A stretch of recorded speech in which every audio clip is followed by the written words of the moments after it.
Donald Trump बार बार कहते हैं कि ईरान के साथ डील होगी और बहुत अच्छी डील होगी। अच्छी डील होगी तभी होगी, वरना कुछ नहीं होगा, वरना फिर हम बम पे वापस लौट आएंगे। ईरान एनरिच्ड यूरेनियम वो कह रहे हैं कि वो हमें हैंडओवर करने के लिए तैयार हो गया। अगर ये हो गया तो फिर तो अमेरिका की तरफ से चैप्टर क्लोज हो जाएगा।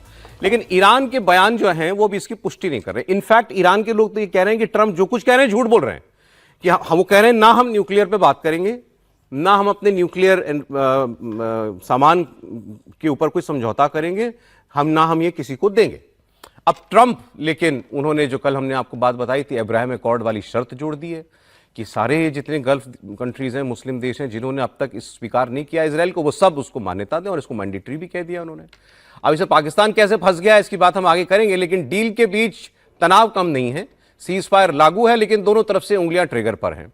अमेरिकी नेवी स्ट्रेट ऑफ हॉर्मुज में ईरान की समुद्री माइंस को उड़ा रही है, जिससे ईरान भड़का हुआ है। अब IRGC ने अमेरिका की MQ-9 भी ड्रोन को मार गिराने का दावा किया। साथ ही यह भी कहा कि अमेरिका पर भरोसा नहीं कर सकते। उधर इजराइल अभी भी लेबनान पर हमले कर रहा है, जिसकी वजह से सीज फायर बहुत ज्यादा खतरे में है। पिछले 24 घंटों में इजराइल ने लेबनान पर 180 से ज्यादा हमले किए। ये हमले दक्षिण पूर्वी लेबनान पर किए गए।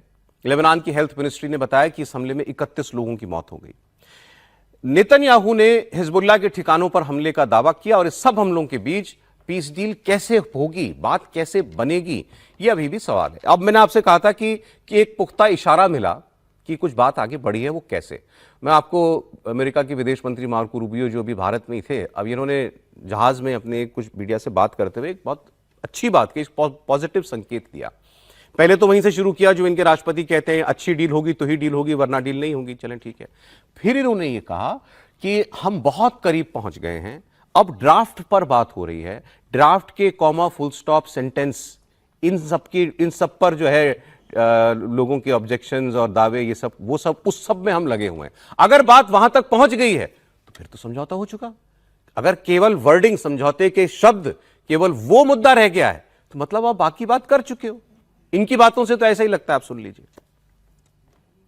I think our position is well stated. The president had a very important, I think, historic call just a couple days ago with a number of leaders from the region. I think there's strong alignment and agreement on what a preliminary draft should look like.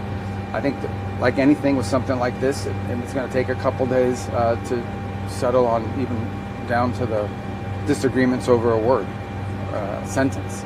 So we'll have to work through that. If there's going to be a deal, we're going to have to work through that. But this is, it's either going to be a good deal or there isn't going to be one.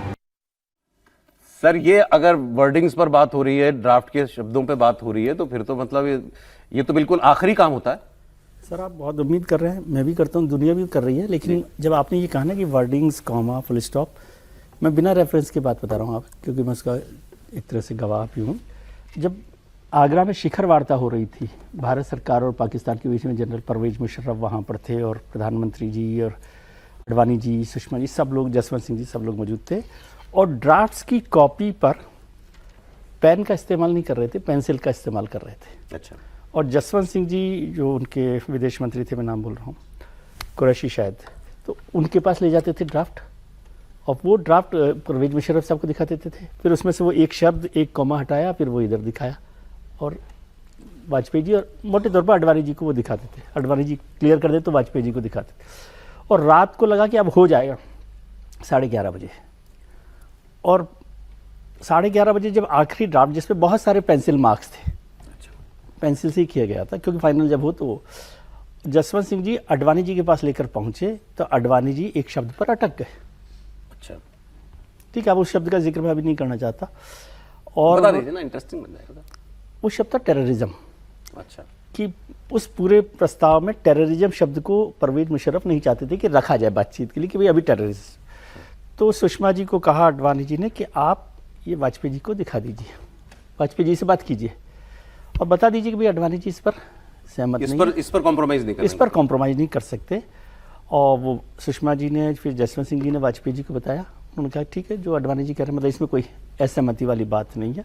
और वो वापस उनको दिया पाकिस्तान के foreign minister को, और वो परवेज के पास लेकर गए और वहाँ वार्ता टूट गई। एक शब्द पे टूट गई। और रात को जो सुबह अगले दिन अजमेर जाने वाले थे, क्योंकि उससे 1 घंटे पहले खुद परवेज मुशर्रफ ने अपनी किताब में लिखा कि मैंने अपनी बेगम को कहा कि कल का दिन ऐतिहासिक होगा और हम इतिहास रचेंगे। अच्छा, क्योंकि उनको बहुत उम्मीद थी कि ये जो एग्रीमेंट हो जाएगा शिखर वार्ता का तो उससे एक पूरा इतिहास बना जाएगा।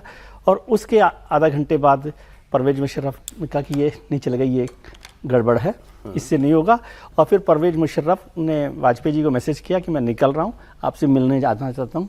और परवेज मुशर्रफ उनसे रात को मिलने गए 12 बजे और वहाँ से बिना किसी को ब्रीफ किए वो चले गए और वो वार्ता फेल हो गई।